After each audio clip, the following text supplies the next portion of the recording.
Okay, let's talk about investments and investments in your vehicles and how to get the most out of probably one of the more expensive things you're gonna put on your truck or car, and that's these guys, your tires. Now, you're like, Jesse, why do you have a set of truck tires in the back of your truck? That's because I just took these off my truck. I just put a 2-inch lift, leveling kit, 35s on this thing, and these are actually my factory tires. Now, you're gonna ask me, well, what year's your truck? It's a 2019, and yes, I bought it new. Funny enough, I wasn't going to put new tires on, and we all say this, until these ones wore out. I had to finally throw in the towel because I got over 60,000 miles on these tires, and I was like, dude, enough. Let's finally put on some tires that we want. I got my money's worth out of these things. These are the factory tires that came in my truck. They're actually a factory Wild Peak AT3. Now, they're different from the ones you and I can buy off the street. These were actually made specifically for Mopar. It's a different story we can get into another day. But yes, you did hear that correct. I got 60,000 miles out of a set of factory tires. How so? Take a look. If you look, we still got good tread on these. Let me tell you how I was able to get 60,000 miles and more. I would venture to say I could probably get 75, maybe 80,000 miles out of a all-terrain tire, okay, that came off of a half-ton pickup truck. That's pretty dang good. Now, number one, okay, and this goes without saying, but a lot of people neglect it. And one of the biggest reasons why I'm always able to get good mileage out of my truck tires and car tires is air pressure, okay? It's obvious. It's the most common sense one, but it's the one probably a lot of people neglect the most.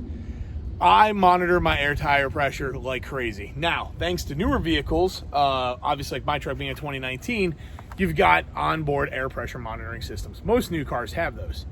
Use it, okay? I check mine daily, if not weekly at a minimum, and I'm always monitoring where I need to be air pressure wise. It is absolutely critical to getting nice even wear across your tread pattern, okay?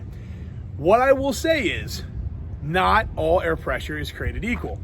This tire, for instance, max pressure 51 PSI. Now, what I will say is, in your door of your truck, all have tags on them, or car, okay? This is a tire made for general vehicles. It's not made specifically for your vehicle. So, if you've got, let's use this truck for example, a quad cab from a crew cab, or a crew cab short bed from a long bed, or a 2-wheel drive versus 4-wheel drive, they're all gonna weigh different, okay? So you need to check inside that tag, and that's gonna tell you what your optimal tire pressure is gonna be. Now, that's rated off of your factory tire. There's a hack I just learned, okay? Every tire is going to be designed differently, right? And again, according to weight, rotational mass, all that good stuff. If you buy a new set of tires, Bridgestone, actually, I'll give you a great example. I just bought a set of Nittos for this thing. The first thing I did before I even had the chance to pick it up from Discount Tire was I called Nitto myself, and I told him, hey, Nitto, I have a 2019 Ram. I bought this tire size. Here's my truck, everything about my truck. And they gave me the exact tire pressure that I should be running inside this vehicle, in this vehicle, okay, to get optimal tread wear without being too high, being too low, to get the most miles out of these tires. Again, every vehicle is different. Do not inflate to 51 max PSI and call it a day. Why? Well, for some vehicles and some rims, when you inflate to the max, you're gonna create a bubble, okay? You're gonna create like a dome shaped on the tire. So you're gonna get all your wear in the middle, and your sides are not gonna get the evenness that they need to get a lot of miles out of your vehicle. If you underinflate, it's gonna do the opposite. It's gonna just chew the heck out of the tires, especially on the walls here on turns and stuff.